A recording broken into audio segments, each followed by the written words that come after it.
Commemorations on the West Coast for the 10th anniversary of the Pike River Mine disaster are just coming to a close with a public service in Blackball.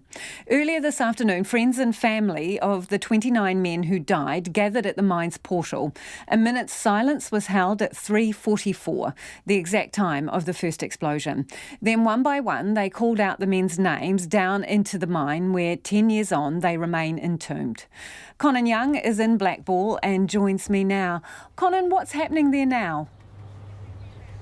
Yeah, look, we're just at the public service that's been held today. This is where anybody can come along, but there's also a lot of family members who have turned up here as well. This is the last thing they're going to be doing today, what marks the end of a very long day for all of the families. We've got a wheel here with the names of each of the 29 men on it, on ceramic plaques that each of the families decorated. And as they do every year, the families have been lining up and pinning flowers to each of those names.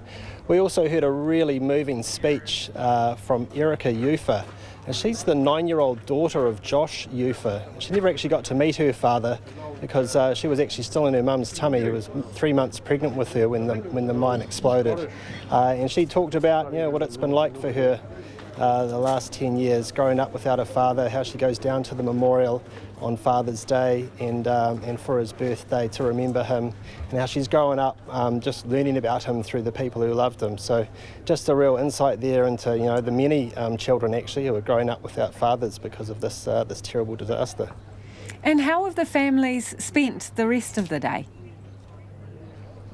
Yeah, so as you mentioned in the introduction there, the families went up to the mine portal. A minute's silence was held at 3:44, that's the exact time that the explosion happened. And then one by one they read out, as they do every year, they read out, yelled actually the men's names down into the mine where those men still are. And I've talked to a couple of the family members. They say, as always, it's a really sombre occasion and really haunting. It is quite a haunting kind of place actually up there by the portal, deep inside the Paparoa Ranges. And look, as well, I've spoken to a few of the families here today. People like Carol Rose, who lost her son Stu Mudge. She said that the real tragedy for her is that Stu, she said he was a bit of a hellraiser growing up, that by the time he'd started working at the mine, he was 31, he was really starting to get his act together. And she said, Carol said, the tragedy for her is that she's never going to see him fulfill his real potential. There are other people such as Jo Hall, who lost her son, Dan Herc, in the mine. It was her adopted son. Tragically, she's actually lost 3 sons, 2 to drunk drivers. The difference in this case is that she doesn't have Dan's ashes.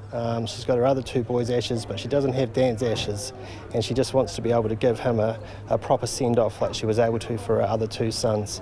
So yeah, like I said, that's the real impact of this disaster, and it's ongoing. Even 10 years on. So the families have been talking to you about accountability today. What are they saying? Yeah, every single person I have talked to has talked about how important it is to have some accountability, to have somebody charged, for charges to be laid over what happened here. They are all really thankful for the work that's still ongoing as we speak. It paused for a moment today, but that work is still ongoing, recovering that drift, the 2.3 kilometre long entry tunnel down into the mine, and the search for clues as to what sparked that methane and caused this explosion. That work is like I say, is ongoing. It'll get underway again tomorrow, and the next few months they're hoping they'll actually get into this complex series of tunnels. It's called Pit Bottom and Stone, and this is where the electrical equipment is, and that's where they think the best chance is of actually finding some clues as to what might have caused this explosion. Thank you, Conan. That's Conan Young, who's in Blackball at the Commemorations there on the West Coast for the 10th anniversary of the Pike River Mine disaster.